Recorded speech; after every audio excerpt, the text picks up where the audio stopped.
जानकीकान्तस्मरणं जय जय राम राम। श्री सीता लक्ष्मण भरत शत्रुघ्न हनुमत् समेत श्रीरामचन्द्र परब्रह्मणे नमः। सर्गः 3 श्लोका नंबर 1। अथ तृतीयः सर्गः। सलम्बशिखरे लम्बे लम्बतो यदसन्निभे सत्त्वमास्थाय मेधावी हनुमान् मारुतात्मजः। निशिलङ्कां महासत्त्वो विवेश कपिकुञ्जरः रम्यकाननतोयाढ्यां पुरीं रावणपालिताम्।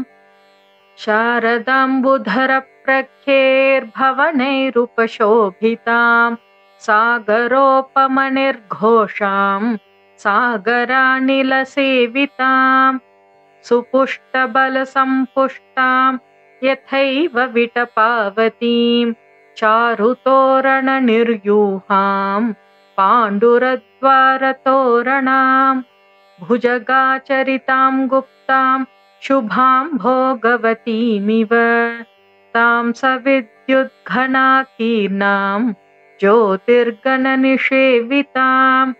चण्डमारुतनिर्ह्रादां यथा चाप्यमरावतीं शातकुम्भेन महता प्राकारेणाभिसंवृतां किङ्किणीजालघोषाभिः पताकाभिरलङ्कृताम् आसाद्य सहसा हृष्टः प्राकारमभिपेदिवान् विस्मयाविष्टहृदयः पुरीमालोक्य सर्वतः जाम्बूनदमयैर्द्वारैर्वैदूर्यकृतवेदिकैः वज्रस्फटिकमुक्ताभिर्मणिकुट्टिमभूषितैः तप्तहाटकनिर्यूहैः राजतामलपाण्डुरैः वैदूर्यकृतसोपानैः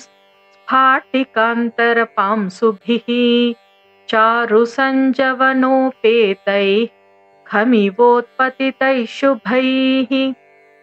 जानकीकान्तस्मरणं जय जय राम राम।